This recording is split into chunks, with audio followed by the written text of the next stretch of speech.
Welcome to Justice Matters. I'm Denise George, Attorney General of the U.S. Virgin Islands. Justice Matters is a program aimed to inform, engage, and empower you with knowledge of the Virgin Islands laws that affect our everyday lives and our community. We have insightful discussions with special guests on the laws and related topics so you can be empowered to make a difference in our community. Today's topic is casino gaming, keeping it legal. When the Virgin Islands Casino and Resort Control Act of 1995 made casinos and casino gaming legal in the Virgin Islands, St. Croix District, our casino laws also established in the Virgin Islands Department of Justice the Division of Gaming Enforcement. Under Article 5 of our casino law, the purpose of the DGE, as we call it for short, is to protect the public interest through the enforcement, investigation, and prosecution of violations of casino laws, rules, and regulations. Essentially, this division of the Department of Justice is the investigatory and enforcement arm of the Virgin Islands Casino Control Commission, which is the body that regulates our casino industry in St. Croix. Most importantly, DGE by law is there to ensure the integrity of the casino gaming industry and to protect the public by keeping the industry legal, free from influences of organized crime, by assuring the honesty, good character, and integrity of casino owners, operators, employees, and vendors. Our laws require that DGE operate under the immediate supervision of a director who must be an assistant attorney general under the direction and supervision of the attorney general. The director is appointed by the governor with the approval of the legislature.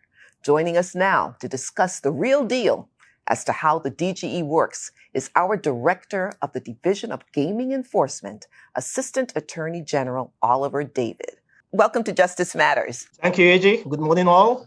How does the Division of Gaming Enforcement keep it legal? We focus on three different areas. One is due diligence investigation of everyone that's affiliated with the casino gaming industry. Secondly, the testing and approval of all gaming machines at the casinos. And three, investigation and prosecuting all individuals that basically run afoul of the gaming laws and rules and regulations, either prosecuting them administratively before the Casino Control Commission, or if necessary, at the Superior Court of the Virgin Islands. Okay, now how do you do all this? Tell us a bit about the staff, first of all, at the Division of Gaming Enforcement, and then more about, we'll go into details as far as how we do these investigations and what happens. The most important thing at this point is making sure that the machines that are on play are properly tested, and if there is a request from the casino, to be out there to ensure that the machines are up and running. Because obviously, if the machines are not running, the government is not getting any revenues from gaming. So we always ensure that the machines are there. If anytime there is a problem, the machines are tested and they are operating. Secondly, we do the background investigation. We have staff that will do a background investigation of, as I indicated, everyone. And also, we do the investigation of anyone that has violated the rules and regulations. So we have staff that are assigned to different functions.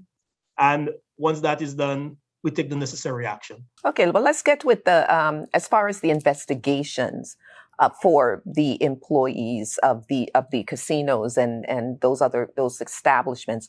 How do you go about that, and what does it entail? One of the things that we're looking for is the integrity of the individuals that's associated with the gaming industry. So the process starts with an application that is filed with the Casino Control Commission, and the application is then submitted to the Gaming Enforcement Division. Once we have received the application, we basically ensure that everything is in order, because the application could be an application that's about less than 30 pages for what we call a casino hotel employee, or it goes into hundreds of pages with the application and the attachment for what we call key employees or entities. We have I would say, four categories of investigation. We have the casino licensee, we have the casino service entities. When I say casino licenses, these are the operators. And we have the key employees. That would be the managers, the CFOs, the CEOs, the COOs. These are the qualifiers. So we do the background investigation of not only the entity, but also the key employees. What is the purpose of doing these investigations? The purpose of doing this investigation is to ensure that the folks that are involved in gaming are reputable. Whether you are an owner of a casino or you are a custodial worker, we want to ensure that there is a level of integrity that won't compromise the industry. In the statute, there are certain crimes that if one commits that crime within a 10-year period prior to applying for a position, they automatically refuse from obtaining a license. They can't get a license. And that is a license for what? To operate or to work in a casino? To work in a casino, whether it's a custodial worker or not, to work in the as a dealer or any function in the casino. If you commit a certain crime within the past 10 years, you might automatically be excluded from getting a license. If the crime occurred prior to the 10-year period, and you have served your time, then you have to show the commission that you have been rehabilitated so that they could consider giving you a license. However, the most important thing is the person's veracity. So if you committed a crime within the past 3 or 4 years, it might not be a crime that would be a disqualifying situation, but you did not put that information on your application. If you said you did not commit a crime, and we found out that you did commit a crime, automatically that could bar you from getting a license. So it is very important that you tell the truth on the application. How do you monitor or investigate the operations of the casinos to make sure that it's operating legally and for the benefit of the community and the customers? There are different ways that we do that. Again, the casino and the qualifiers, we do a thorough background investigation. And with regard to the operation of the casino, we make periodic contacts at the casino to see exactly if they're complying with the laws and rules and regulations. If they are not, then we'll file a complaint against the casino, indicating, well, you have violated X, Y, and Z, based on the laws and the rules that we have. We'll file a complaint against the casino with the commission, and the casino can be fined for violating. And it could be something simple. Take, for instance, in the casino, no one under 18 can enter and play at the casino. If by chance somebody gets into the casino who's under 18, and we find out, we do the investigation, and yes, the person was there, the person played at the casino, we file a complaint not against the individual, but against the casino. Any small infraction that's in violation of the law, we file complaint against the casino. These visits that we do, that DG does, those are unannounced, am I right? Yeah, unannounced visit. So you just go in there and just take a look and so forth. And also something else, the casino is required to provide to generate what we call a MOD report, that's manager on duty report. Mm-hmm. So every shift, whatever occurs at the casino that is not usual, well, in addition to what's usual, like how much money that was won, if we have a problem with the AC and so forth, if there was a fight at the casino, if there was a disturbance. So when I come in the morning, I review the report from the casinos based on the various shifts and see if there's anything that we need to investigate. And if warranted, then we file a complaint. They might say, well, there was a disturbance and they exclude someone from the casino because the person was basically shouting or cursing the employee. Once we get that, we get the surveillance footage. Then we look at it and we conduct an investigation. And if the person's conduct was what we would term as inimical to the interest of gaming, we'll say, this is the situation. We're going to put you on an exclusion list. And the exclusion list is that you're banned from the casino. Take, for instance, if an incident occurred at one casino that casino has the authority to expel that individual from their casino. But the person could turn around and go to the other casino. However, if we get that information and we put them on the exclusion list, and the commission agrees that that person should be excluded, put them on the exclusion list, then that person is banned from both casinos that we have. And if we had 5 casinos, they would be banned from all casinos in the Virgin Islands because they're excluded based on their conduct. There will be someone that we deem inimical to the interest of gaming. So we put them on the exclusion list, and that's it, they're gone. Okay, now does the Division of Gaming Enforcement, our division, do we also entertain complaints from consumers or customers at the casino, at the casinos in the area? Anyone that has a complaint against the casino or against anyone at the casino during any activity at the casino, they can file a complaint. Usually the complaint is filed, the commission has a station at the casino where there are complaint forms that the person could file a complaint with the commission. And by law, the commission has to turn over that complaint to gaming enforcement for investigation. So once it is turned over, we conduct an investigation, and then we take whatever action against the casino. If it's against the casino, we take whatever action. The casino could file a complaint against a patron also. Give an example of some kinds of complaints that come in that you've investigated. We had a complaint from the casino about a patron stealing the tip jar that was on at the bar. Mm-hmm. And we did an investigation. We saw who stole it. We prosecuted him through the commission, and we banned him for life. We have done investigations where patrons have complained that the casino, there might be incidents where they believe that the machine did not provide them with what they thought that they won at the machine. They claimed the machine wasn't paying off properly. The machine was cheating them. Is that what that is basically what they claim. So we conduct an investigation of that and see whether or not they have any the allegations were correct. And we have conducted investigations of cheating at the casino by patrons, especially on the gaming table, where they will be trying what we call capping the bets. And if the casino believes someone was capping the bet, they will exclude the individual, but they would let us know, provide us with a complaint about that, provide us with the footage, and then we could do the investigation. So these are the variety of investigations that we conduct.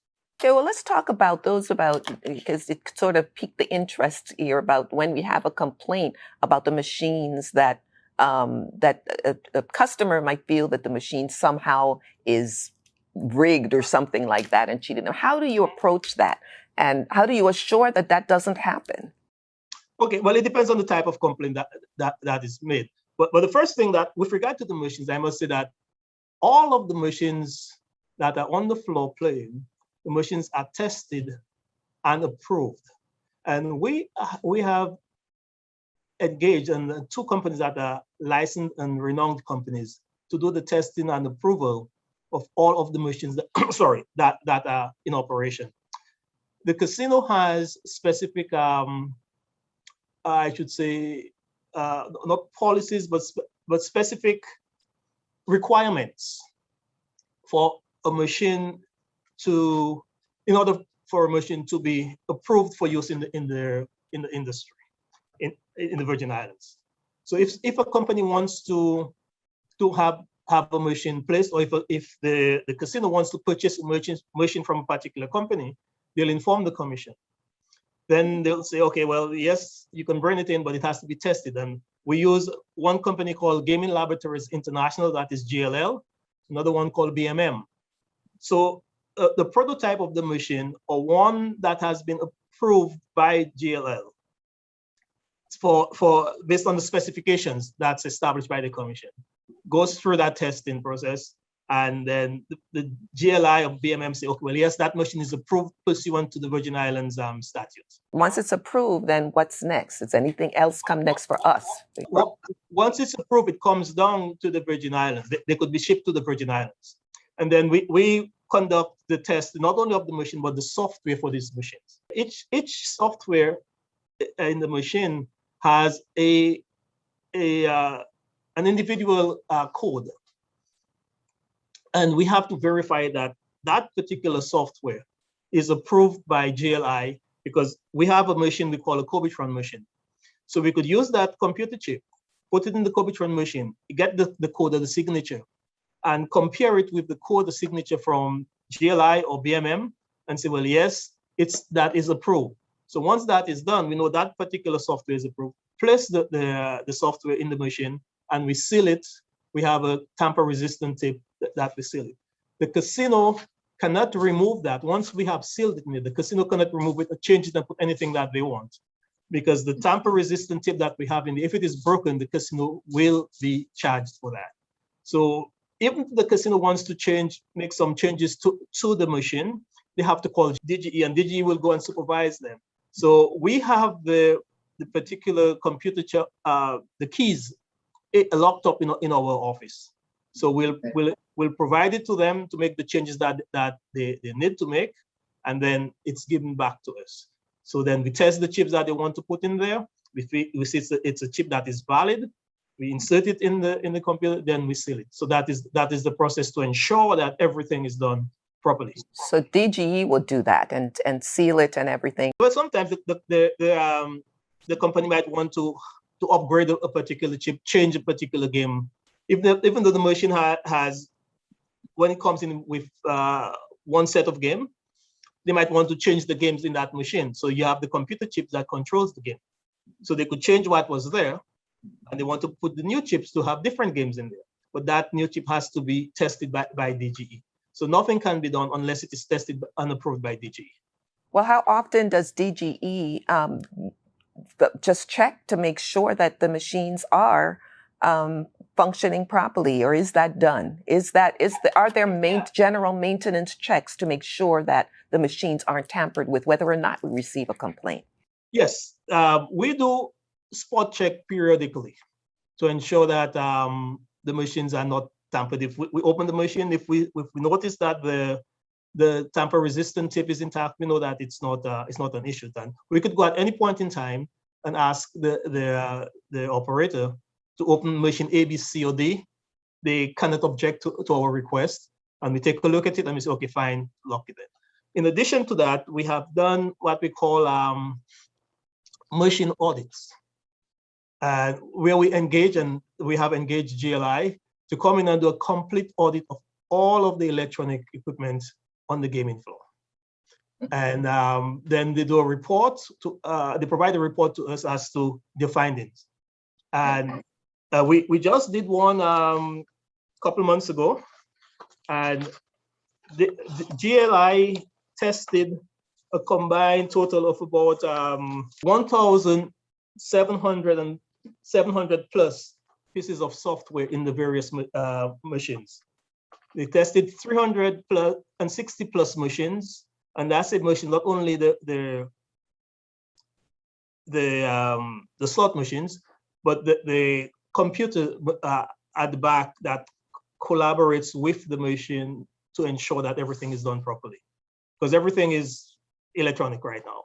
So they test all of the machines and all of the software to see that the machines that are there are what was approved previously. In some instances, they have software that might have been obsolete since the time that they were approved. Some of them have to be changed. So we have all of that information. So if that comes into us, we'll tell the casino, well, this computer software is obsolete, so you have to upgrade, because the companies do periodic upgrades with regard to their software.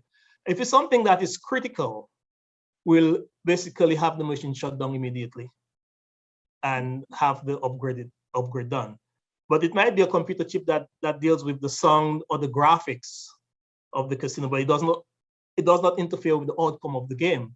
So something like the sound or the graphics that's displayed on the belly glass, we will not make it mandatory that, okay, you do it right away or you shut down the casino because of that, because that does not affect the outcome of the game. Now, does it help with respect to surveillance? Do they have, or do you utilize surveillance cameras or other types of security to assist DGE with respect to investigations? They have surveillance, and surveillance cameras are all over, and so everything that's being done in there is monitored. So if there's an incident, we could tell surveillance, okay, give us the recording that in that section that occurred between the whatever time frame for that particular day. And that's for the protection of not just the industry, but that is the protection of even the other patrons and the customers. Yeah, it is to protect the patron. And let me just say that when you say to protect the patron, if the patron has a complaint with regard to a particular machine, if we have the proper surveillance, we could download what occurred and let us say, well, yes, we could verify the complaint that the patron made and say, well, yes, that is what occurred and you are correct. Well, tell us about, as far as the outcomes, tell us about that 83% rule. Basically, each jurisdiction set a minimum payout percentage for the slot machines. In the Virgin Islands, the minimum is set at 83%. 83% says that basically it's a bit complicated, but it is that the machine, over the life cycle of the machine, 83% of the money that goes into that machine is paid back out as winnings. Right. It's over the life cycle of the machine. So that might take tens of thousands of spins before it meets the life cycle. So that's the 83% that will have been paid out over. So what that does is that it ensures that we have a pretty high payout rate. Some places that are not regulated, they might have a payout rate. They could set the machine to have a payout rate of, let's say, 50%. So if that's 50%, that the proprietor will be getting half of whatever goes over the life cycle. So they make a lot of money in there. And are you saying that the machine operators or the casino can actually set their own, if it's not regulated, they can set it, they have the ability to set it to whatever rate they want? Yeah, because when the machine is is tested for approval by the testing company, mm-hmm. they configure the payout percentage that is part of the procedure for testing. Mm-hmm. So that, like, when we say the machine has to be tested, like let's say GLI or BMM knows that the machine has to pay out 83%. So when the machine is configured and it's approved for use, in that approval, the BMM say, well, that machine is set at 85, 80, well, and 83 is the minimum. It could be set at higher. And that's for the Virgin Islands. That's for the Virgin Islands. Okay. Another jurisdiction might set it at 70%. So I just want to make sure, how is it that we are able to assure that that 83% requirement remains in the machines here in the Virgin Islands, according to our regulations? Once it is set, the company cannot make any changes to it, because these are the type of areas in the machine that DGE seals on. Is this specifically for the slot machines, the 83% payout rule, or is it for other machines? That is the slot machines, payout for the slot machines, 83%. Okay, let's talk about those jackpots. By law, any jackpot in the Virgin Islands, I should say in St. Croix, because that's where we have the casino, that is $25,000 or more, cannot be paid out unless DGE approves it. And the reason being that there could possibly be collusion or collusion between the patron and a technician, or there could be some cheating activity. So once that $25,000 more or more is won, we want to ensure that everything was on the up and up. So DGE is called no matter what time, whether it's 1, 2 o'clock in the morning or 12 noon. So when we go out there, first of all, we have the technician open up the machine so that we could take a look and see. First thing, we ensure that the security tape that we have on it is intact. That's the first thing. Then we look at the exterior of the machine to ensure that it doesn't appear to be anything that's wrong with the machine. Then we go and we look at the surveillance footage to see exactly from the time, probably about 5 or 10 minutes prior to the jackpot. And we look at what transpired when the person came, where the person came from, what the person did. And from the time the person won the jackpot, we look at the functioning of the machine to say, well, yes, everything is in place. So then the commission, the casino can pay out the jackpot. Also, there are some times when a machine might malfunction. I mean, that's just nature. It's malfunctioning, and then they said there is on the machine itself. It says a malfunction voids all play. Tell us about the staff that we have in DGE that does all of this, and also the training that's available. I have 3 staff members. One of the things I do, I cross-train my staff members. So I have one staff member who is basically the technician, the gaming DGE technician, and she's the one that's primarily responsible for having all the machine tested. And if there are any issue, that she's the one. I have a second staff member who second seeds her. And in case that she's not available, that second staff member can handle it. I also handle in case of emergencies, I could go out and I could do some of that testing too. And what about the investigations? I have one particular staff member. She's concentrating almost exclusively, not almost, but primarily, I should say, on doing investigation with regard to violations of the rules and regulation. And then everybody does due diligence investigation. What would you say if a member of the public has a complaint or concern about something that occurred at a casino or occurred at a hotel? What should they do? So once they call the Department of Justice, the inquiry number, and said, okay, I have a complaint. I need to talk to someone from the DGE. They could talk to the DGE personnel. We'll take the information. We could call them in and gather additional information from them, and we could do that investigation. So we don't rely on the casino to send us a complaint. If we have an incident, if we notice something, if we hear about something, we independently can conduct an investigation and take whatever action. Just a reminder to the public that casinos are legalized only in the District of St. Croix, but that would be the DGE, Department of Justice, would be the place to call. When you hear about casino, you think of the commission. Everybody says the commission. But in truth and in fact, all of what the commission does, or most of what the commission does, it cannot occur unless the DGE does its part. Thank you so much for all of that information that you've given us today. Thank you for having me on. Thank you so much for joining us on this episode of Justice Matters.